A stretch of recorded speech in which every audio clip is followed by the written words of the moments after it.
What's going on, everybody? So today we have a new patch. Now, I have been kind of alluding to this as well as going over the data mine, I think yesterday or maybe 2 days ago at this point. And this update really doesn't have a whole lot to do with that.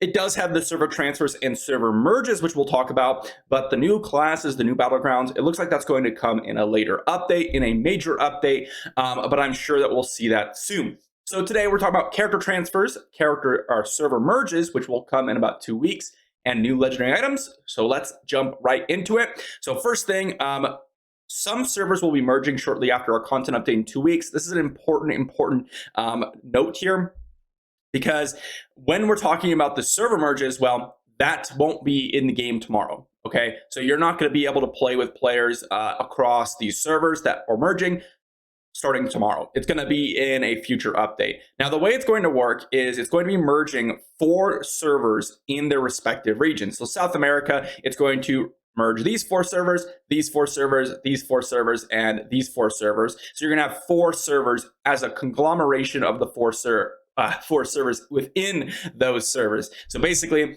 you can think of this as server 1, server 2, server 3, and then server 4. Now, for the purposes of North America, which is what I'm on, this is what ours is going to be. So if you guys are on this server, we're on Storm Shield. So we'll be able to play with you guys, Darth, myself, Chosen, John, all those people that are content creators. If you guys want to group up or whatever, kind of reach out, join the Discord or whatever, and we can play together, because the server merges will happen in the next couple of weeks. Now, what's interesting about this is they say, you notice you can now play it with Diablo Immortal with players on any server in your grouping. Do keep this in mind when considering which server to move to using the new character transfer feature. Now, it doesn't say anything about the Immortal Reign. It doesn't say anything about the overall arching kind of gameplay of the game, like Shadow War. It doesn't talk about battlegrounds.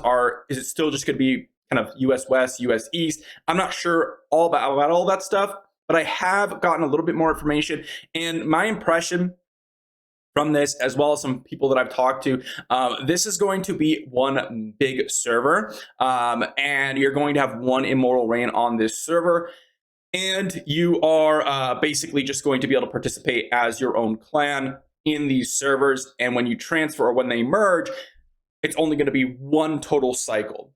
If it's separate, I think that really detracts from the whole server merging prospect, and I think it's a terrible idea. But if I'm not saying guaranteed this will happen, because it's really hard to determine. It doesn't say, like I said, it doesn't mention anything about the Immortal Reign. But based on what they've mentioned it, and based on how this is kind of worded, my guess is that you're going to have all these servers, one cycle, and then they're going to keep the server name so that when you log in, it actually goes ahead and keeps your server, your character. That way you're not confused if you go out and join. You're like, where's my character? Where's my server? It's just their server, but in a mega server, sort of. So that's kind of the impression I get. Pretty exciting, but I don't think this really solves much of the problems with Diablo Immortal, and I'll talk about that a little bit later. Character transfer is an interesting one. They give you a free character transfer to any server in the game, as long as it's not basically across into the Chinese server, from what I saw. Let me see here. Let me just read through this. Your first character transfer will be free. You must be level 30 and above. It takes several minutes. After character transfer, a character must wait 30 days. It's got a 30-day cooldown. The account that your character is attached to remains unchanged. All items will be retained, and any items that your character possesses that can be traded will no longer be untradeable. So that's an important thing to distinguish. Any cosmetics will transfer with them. If your target server has a character of the same name, a random number will be added to your name. The server that your character is transferred on must have fewer than 5 of your other characters currently on it. And the level of your character being transferred cannot be higher than current server paragon level. So that is important as well. Character transfers are not available on certain servers due to restrictions. Please check the server selected to verify which servers are eligible to transfer to. No server transfers between China region servers and other regions will be allowed. And there's a couple of other things, like when you transfer, you'll be disbanded from your warband clan. You'll be an adventurer. Your leaderboard rankings will be reset. Challenge Rift server first will not carry, etc., etc. So basically, the overall gist of this is going to be 30-day cooldown. You have to be below the server paragon. When you transfer, all your account's going to stay the same, but your character is going to stay the same. But you will be removed from any group kind of content from your previous server. And it looks like you will not be able to transfer between the Chinese region servers and other regions. So that is an important distinction. Who knows what servers you are able to transfer to? I'm not 100% sure, to be honest. Maybe they will kind of exclude some servers. It doesn't say which one, as far as I can tell from this, but we'll have to see when it's actually added to the game tomorrow. Season 6 Battle Pass. This is pretty simple, just a new Battle Pass. And make sure to use all your Battle Pass points in the next day or so that it doesn't disappear when the new Battle Pass comes around. New Hungering Moon. This is very, very simple. It's going to give you Blessing of Magic or Blessing of Might to give you extra magic find and do some quests. Very, very boring and a very, very simple. Just gives you some free legendary crest or a free legendary crest. Then we have the Boon of the Progenitors bundle. This is actually something that was mentioned in the data mine, and it looks like it's just a bundle with some gem power, Frozen Heart, Abiding Curse. It's very, very simple. I probably won't be picking it up. We have some bug fixes, which we'll talk about in just a moment. And then the big one, the feature updates, new legendary items, which is huge. I'm going to skip that and come back right to it in just a moment. But we also have a dungeon experience boost. This is insane, in my opinion. I think this could potentially be a really, really amazing change. I just wish that they would double down and do a drop rate boost as well. I don't know how much it increased, but it could be comparable to open world farming, and that is a really, really nice change. Purge the Depths change. Remnants are now automatically looted, which is important. Unopened chests are displayed. That is a cool idea. Ancestral Tableau improvement. Ancestral weapons with inherited essences may now be placed in the Ancestral Tableau. Cool. And unfortunately, Blessing of the Worthy rank 1 and 2 descriptive text has been updated, but there's no additional mention of what they're going to do for Hunger or Echoing Shade or compensation for any 3 of those gems. Really, really dislike that. Really dislike that. This, unfortunately, makes the whole rest of the update it sours the whole rest of the update, to be honest. And I haven't even talked about the best part, which is the 36 new legendary items, which I'm really excited about. And I haven't even looked at these yet. But this just ruins my overall opinion of Blizzard for Diablo Immortal until they fix it. I really dislike that, and I will continue to mention it, but I'm not going to stay on it too long because I already talked about it a lot, but I do think it's worth mentioning here because they put this at the very, very end, and then they talk about no compensation. They just talk about text correction, and this is their solution. I hate it.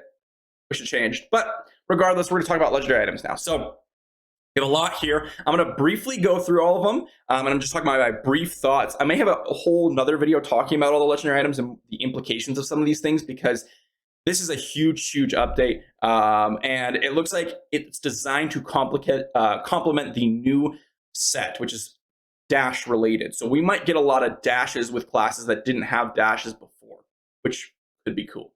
So first off, Barbarian. Headpiece, Undying Rage duration increased by X seconds. And I'll mention here that since I've played 5 of the 6 classes pretty in depth at this point, I have a lot better perspective on what these are going to do for the class. First off, this one, this could be potentially amazing. The only problem is that it replaces the Undying Rage movement speed bonus, and Undying Rage is mainly going to be used in PvP. Depending on how increased this is, this could potentially be really good. The shoulders here, Cleaves Bleed effect now spreads to 2 nearby enemies when it expires. Potentially okay. I don't really like this, to be honest. It's kind of awkward of open world farming, and it's kind of awkward in PvP, but hey. Leap maximum charges increased. This could be really, really solid, actually, depending on how many charges. I imagine it's going to be 1, but that could be decent. Furious Charge now decreases all damage you take by 5% for X seconds for each enemy it hits, stacking up to Y times. This could potentially be amazing for PvP. Jumping into a group, getting like 25-30% damage reduction if you're hitting 5-6 enemies. Granted, that's a lot. So most likely you're probably going to get 5 to 15%, like 1 to 3 enemies hit. But that's a lot of damage reduction. Only problem is it's a chess piece, and oftentimes you're going to use something else with your chess piece. So that could be good, maybe. Offhand, Frenzy increases damage you deal to the enemy by W% for X seconds, stacking up to Y times Z% increase. So this is actually nuts. Stacking with your shredding from Whirlwind plus this extra DPS increase, this turns support barb into a monster of a damage increaser for your whole squad. I'm interested to see how much it will increase damage, but this could be potentially amazing for group content. Whirlwind now causes you to spin forward, dealing X damage to all enemies along your path. Whirlwind cooldown becomes Y seconds, and Whirlwind now has a maximum of Z charges. So this could be really, really good. Potentially, depending on how the damage rolls out and how many charges you have, you could still take Gathering, which is interesting, and it might be a really, really interesting combo. We'll have to see. I can't really evaluate this one until I know how fast it is, how far you go, and how many charges you have, right? Next up is Crusader. Sweep attack now causes enemies to bleed. Cool. Probably not something that you're going to be using all that often. Helm of Abrasion, shield charge deals X percentage damage to shield enemies. Okay, again, another very, very niche one that I don't think is going to be used pretty much ever. I guess you could, if you're not running banner at all in your PvP, you could run shield charge plus the helm here, and then you could hit like necros with, shielded, bone armor, maybe. So maybe a use there. Judgment now follows you, calling down blasts of holy light from the heavens to target random nearby enemies, dealing damage and slowing them. I actually like this one a lot. This one could potentially be another joined ability with like the draw and quarter to farm open world. I actually really like this one, and I want to test this one out. I wish it was Crusader again, so I could test out all the new legendary items you guys got. Enemies defeated with your holy banner extends the remaining duration. What? This seems absolutely insane for dungeon content. What? This seems really, really good, guys. Yes, it's going to replace your Sinkhole Cross for your shield, which is going to be the highest damage dealing skill that you have. But this, depending on how long it extends it, could be really, really insane for dungeon content. I'm interested to see what the numbers are looking like. Then we have Tromp Down Shield Charge now rushes to a targeted enemy, stunning them, then knocking back nearby enemies. Now, this is really, really powerful as well. The only problem is that Shield Charge is generally a PvP skill, and it's going to take your Cavalier's Courtwear, so your horse is no longer going to knock back people. So I can see this being really, really good, but is the opportunity cost too high? We'll have to see. Enemies struck by Judgment are now found wanting, increasing all damage taken by X% for Y seconds. Wow, this does replace Conjuration of Light in dungeon content, so I don't know how powerful this could be, because Conjuration of Light is your single highest DPS skill, considering that you have group members actually standing next to the boss. So this is a massive damage dealing skill, but depending on how high the damage increase is, this could be very, very good. Then we have the Demon Hunter. First off, Rain of Vengeance now corrodes enemy armor, increasing damage taken by 2% for Y seconds, up to 5 times. I don't like this one. The problem is that like normally the DH is the one dealing the damage. So I don't think that it's probably better than like Heart of Vengeance, but maybe it is for group content, potentially. Not really sure. Increases escape maximum charges by X on the head slot. Potentially okay in PvP. I'm not quite sure about that. I think the head slot is pretty important for the Demon Hunter, but not sure on escape this one. This one's a little bit strange. Next one, a main hand. Strafe now also litters the ground behind you with caltrops, continually dealing X damage and slowing movement speed. Probably not useful. Strafe isn't really a good skill. It doesn't really do that much damage overall. Shoulders, escape now causes you to tumble forward and can be activated again for a short time to return to your original location. Now, this one is interesting. This one's interesting. Another problem is I believe the shoulders are your Rain of Vengeance wolves, and I would say that this is used for PvP, but can be good. Definitely can juke people out with this skill. Kind of interesting. I kind of like this one. Then we have the offhand. Sentry attacks marked enemies, increasing the damage you deal to the target by X%. Now, this is interesting. Now, with the offhand, you're going to run Hungerer. So the offhand is kind of awkward. You don't really want to lose that because that's a big, big deal. But the increased damage taken can be very, very good for group content. So we'll just have to see about that. Then we have legs. Escape now also grants a shield. Okay, I don't know. Maybe they really want you to use escape. I'm not 100% sure on that one. I guess. I'm not a huge fan of these ones for the Demon Hunter, honestly. They're very, very focused on like making a Demon Hunter a support class, which I think they should just double down on its identity rather than giving it like some random supporting abilities. Not a huge fan of Demon Hunter. Monk here. I gotta look at these ones because this is what I'm playing right now. After using Mystic Strike, your evasion rating increases by X% for Y seconds. Okay, I'm not a huge fan of evasion rating. I don't like these RNG aspects of defensive ability, but could be good, I guess. Chest, Flying Dragon now causes you to dash forward, knocking back all enemies along your path and stunning them. Now this could be very, very good depending on how far the dash is and, of course, how long the stun is. I like Flying Dragon already, though. This is mainly a PvP ability, so definitely have to consider what the mechanics are for this, but this could potentially be really, really good. Fan Wave Strike now sends a shockwave into the ground that knocks nearby enemies up into the air, damaging and stunning them. Now, this is very, very interesting. I want to know how big the AoE is, but this is very, very good. It's similar to Imprisoned Fist, but potentially very, very good and on the same level or even better.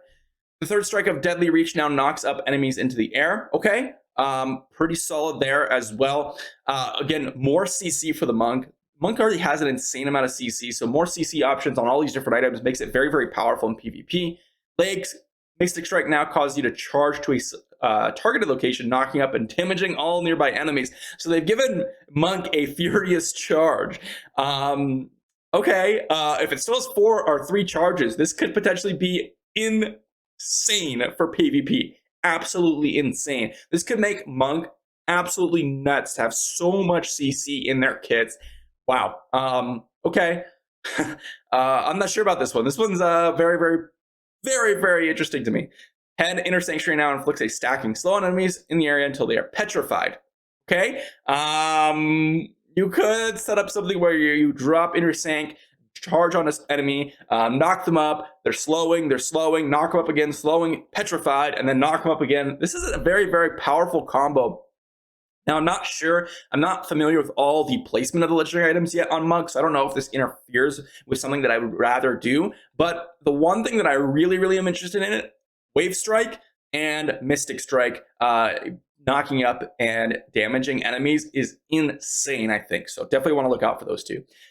Necromancer here. So we have a Grim Scythe dealing increased damage for every 1% of the target's missing life, up to a maximum of X%. I don't know about this one. I never was a big fan of Grim Scythe. I think summon builds are generally going to be better for PvE content, and I don't know if you're going to be using this in PvP, because I think the support build is just the best, but hey. Next up is Wraith Form now teleports you. Now this is interesting. Proximal Fear is on the legs, so you can't get like Wraith Form teleport plus Fear, I believe. Correct me if I'm wrong on that one, but that would be interesting. I wish they would do this on a different slot. Not sure about this one, but that one could be good in PvE content, I guess. Wraith Form now calls forth spirits to haunt up to W nearby enemies, dealing X damage, reducing their movement speed. Okay. Not sure about this one, to be honest. I don't know how much damage deals. I don't know how much movement speed reduces. And don't know about how many nearby enemies it haunts. It depends on how big the AoE is, realistically, because you're kind of a ranged class, and I could see this being potentially good in PvP, depending on how big the radius is. Bone Wall now causes you to dash forward, dealing damage to enemies in your path while conjuring walls of bone behind you. Okay, this is interesting. This is very interesting because this is like the first real dash that the Necro gets. You could use Wraith Form as a teleport, but this is something that I think is really, really gives a dynamic to the Necro that we've never seen before. I want to see how big the dash is, to be honest. That's the one thing I have a question about. But definitely gave the Necro the skills that I was looking for in the Necro when I played it. So cool. Skeleton Mages now have a chance to be empowered, immediately casting a bone spell when summoned. Okay. Potentially good, but this is kind of the offhand slot, which has some other things that you might want in terms of, the PvE summoning build. So not sure about that one. Curious about what it means to be empowered. Enemies inflicted with Dark Curse now generate an additional corpse when defeated. Okay, I'm not sure how powerful corpse-based builds are in Diablo Immortal, so I'm not sure about that one. I never really got into the corpse build, explosion, corpse-generating build too much. I didn't find it extremely useful, except for maybe in Challenge Rift. So next up, we have Wizard, Blaster Cast. Magic Missile fires 2 additional missiles, each dealing X damage. I want to know if this is a cone, or if it's just 2 additional missiles at the target. This could potentially be very, very good because your offhand is very, very awkward in a lot of scenarios, to be honest. Next up, the chest. Lightning Nova now creates 2 novae that orbit you and deal damage to any nearby enemies they hit. Okay, this could be potentially really, really solid as well, kind of mixing in with that Teleport Suicide Wizard build where you have the Scorch Orbs orbiting you. Now you have the Lightning Nova orbiting you, which is really, really powerful, I think. So yeah. Meteor now continuously calls down smaller meteors that damage enemies in the area. I'm not sure about this one. Isn't this something that we already have? I want to know what this is in game, but we already have stuff that calls down smaller meteors in an area. Maybe it's like an individual like hits instead of like a circle with individual meteors. I'm not sure. We'll have to see. Slow time now generates a darkened realm, disabling the use of skills and basic attacks and greatly reducing the visions of any enemies inside the realm. Wow. It disables the use of skills and basic attacks. This is insane. This is insane. It's a head slot too, so you could run moving black hole and slow time. Can you imagine? Can you imagine running black hole, scooping up enemies, and then dropping slow time in the on top of the black hole just as it's ended? They can't use skills or basic attacks, and they can't see. That's insane. That's insane. Why did they make the wizard even more insane? What the heck? This is dumb. And then they have, after casting teleport, your movement speed is increased. What? I love this. This is insane. Oh my goodness, they have disintegrate range increased. Oh my goodness. Why is wizard just, I feel like wizard just absolutely just crushed every other class in terms of how viable their legendary items are. Specifically these three. I also think the offense could potentially be amazing, but extra movement speed, depending on how much movement speed it is, could be really, really insane. This slow time that just locks people out, that seems broken to me. Yeah, I don't know how you justify that in PvP. And then disintegrate range increase. How much is it increased, man? It's already 2 screens. I don't even know what they want. Like, what? I don't know, man. These three seem really, really nuts. I think Wizard got the biggest buff out of all of these. Maybe the Monk and Wizards are the ones that I'd be looking out. Crusader seems more PvE focused. Monk, Wizard seem more PvP focused. Necro seems more kind of that move. They're focusing on mobility, which can be potentially really, really solid in PvP content. And then Barb, I want to know how powerful this Undying Rage is in terms of duration. And then Demon Hunter, I think they got the big shaft in terms of only benefiting really PvE content from what I can see. I guess Escape could potentially be really good. I just don't know how Escape will work with that build. So, wow. Well, that's it for the legendary items. There's one last thing we have to go over before we end this video. Wow. And that is the bug fixes here. This is the one that they came out. Contribution and essential rewards for all immortal daily goals are now the same. This is cool because you can just do whatever you want now. Armory has been added to next to the Battleground Quartermaster in Westmarch. This is powerful, or at least really, really cool quality of life. Only problem is that it doesn't really, I guess, fix the problem I have, which is that Armory is kind of useless if you are regularly playing because you have to fit it with the current gear that you have on, and you oftentimes swap your gear. So, you know, it is cool, but I wish they would put an essence transfer in the Battleground Quartermaster, like right next to that. Fix an issue that caused the Hollowed Dread cosmetic item to be permanently replaced by another cosmetic. Well, that's a good thing. I'm glad that's fixed. Event triggers that require killing certain mobs have been optimized for Cavern of Echoes. Okay, cool. Parts of the Silent Monastery dungeon have been optimized to reduce overall dungeon runtime. This is a very, very nice feature as well. Silent Monastery is by far one of the longest dungeons in the game, so having it be quicker is a nice feature. Hungering Moon, now complete the same task with a party. Cool. Blessing might have been fixed to apply only to dungeons. Okay. Players may now join Purge of Depths that are already in progress. Okay, that was kind of annoying as well. An invite all button has been added to the Hellgrave Raid invitation. I like this. Not a huge thing, but kind of nice. Drop rates for buffs have been increased in defense of Searing-Gar Endless mode. Okay. I imagine this is going to make it so that you can go further in the Endless mode. Not a huge deal for the bug fixes here, but I am happy that they're kind of fixing a few things that I wish were fixed, and also adding a few quality of life things like speeding up Silent Monastery. Overall, this patch, really, really like it for a minor update. I think this is an amazing patch. I like to see new legendary items, character transfer, server merges, all good things in my eyes, depending on how they roll out the server merges, I guess. If they don't combine the cycles, which I think that they will, but if they don't, I think the server merges loses like 80% of, I guess not really, like maybe like 30-40% of why I thought it was cool, because the whole system of the game, like your clan system and everything, is kind of dead for the most part on a lot of servers. And this was supposed to fix that. And if it's only for partying, that is cool. But I'm not sure how like the is like the world chat, the shadows chat going to be merged, but then you're on different shadows? Like, that doesn't make any sense. It doesn't make any sense to have it so that you can group up with people and then have separate cycles in my eyes. So yeah, I think they're going to all have the same cycles, but we'll have to see about that. I can't say for certain. The new legendary items seem really, really nuts for a few classes. I like them focus on mobility. I think mobility is fun. It does feel like every class can do everything for the most part now, so that is cool.